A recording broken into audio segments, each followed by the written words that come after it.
예, 이 얘기를 지금부터 차분히 한번 풀어보겠습니다. 3일 뒤 청문회를 앞두고 있는 정의용 외교부 장관 후보자인데 부동산 문제가 본격적으로 불거지기 시작했습니다. 정 후보자 청문회 준비 모습부터 만나보겠습니다. 국가를 위해 봉사할 수 있는 마지막 기회라고 생각합니다. 개인적으로는 영광입니다만 우리 외교 환경이 어렵기 때문에 막중한 책임감도 함께 느낍니다. 대통령이 후보자 지명하시면 당부한 말씀 해주십시오. 그런 공직자 후보자 지명을 엄호하고 무거운 마음으로 받아들입니다. 저는 국회 청문회 일정이 있기 때문에 그 일정이 무난히 끝날 수 있도록 성실하게 준비하겠습니다. 장혜치 변호사님, 저희가 준비한 표 한번 볼까요? 정의용 후보자가 집 세 채로 16억 4천만 원의 차익을 봤다.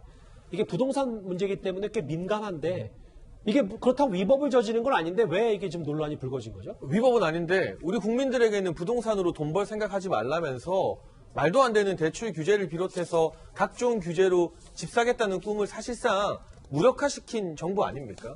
어찌되었건 경실련 자료나 KB 국민은행 시세 자료나 각종 부동산 통계를 봐도 문재인 정부 들어서 앞선 두 정부와 비교도 안 될 정도로 서울 수도권의 아파트 가격이 많이 오른 건 사실입니다. 또 다주택자를 투기 세력으로 규정하면서 아주 강하게 몰아붙이고 있는데 그 반작용으로 오히려 전세 매물이 실종되고 거래가 뚝 끊기면서 아파트값이 더 오른다는 전문가들의 의견이 있습니다. 그런데 정의용 외교부 장관 후보자 지금 본인의 아파트나 빌라 등을 팔아서 시세 차익을 16억 넘게 얻은 것도 문제지만요. 한번 보시면 용인시 아파트 2000년도에 취득을 했습니다.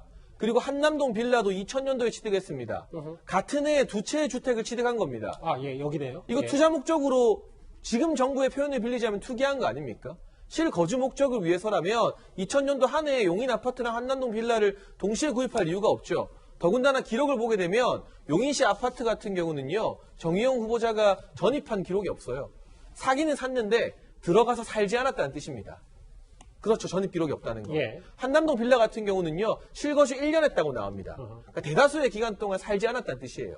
2000년도에 집을 산 이 두 채 모두 다 실제로 거주 용도가 아니라 투자 용도였단 말이에요. 왜 문재인 정부 고위공직자들은 부동산 좋은 시절에 투자해서 시세 차익 10몇 억씩 거두면서 우리 국민들이 1가구 1주택 사거나 아니면 잠깐 갈아타기를 위해서 일시적으로 1가구 2주택 사는 것마저도 규제하고 다주택자들 물론 문제도 많습니다만 전세를 공급하고 있는데 이런 다주택자들 다 투기 세력으로 몰아붙이면서 전쟁을 벌이고 앞뒤가 너무 다른 모습이기 때문에 이 같은 부동산 투자 행태 위법은 아닙니다만 국민 감정상 그리고 문재인 정부의 정책과 위배되는 이런 부분을 지적하지 않을 수가 없는 부분입니다. 최 교수님, 근데 시세 차익 말고도 여기 보면 일부 보도, 조선일보의 보도에 따르면 아파차스 쓴 거 아니냐. 정의용 후보자의 장남, 큰아들이 20대 때 압구정 아파트 입주했다. 근데 이게 왜 지금 아빠 찬스 논란이 있는 거예요? 왜 그러냐면 1997년도에 졸업을 했어요, 대학을. 예. 그리고 나면 97년 군대를 이제 면제를 받았기 때문에 실제 군대를 안 갔어요. 그때부터 돈을 벌었다고 생각하면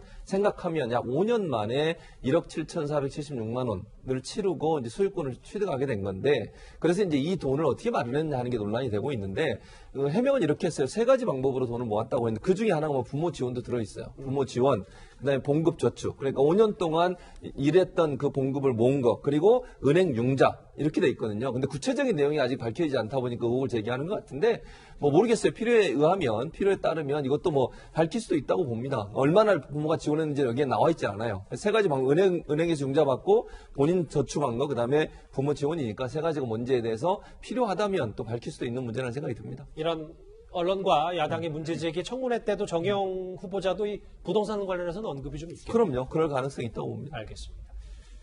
3일 앞둔 정의용 후보자의 여러 논란, 청문회를 앞둔 정의용 후보자의 논란 얘기 하나하나 짚어봤습니다.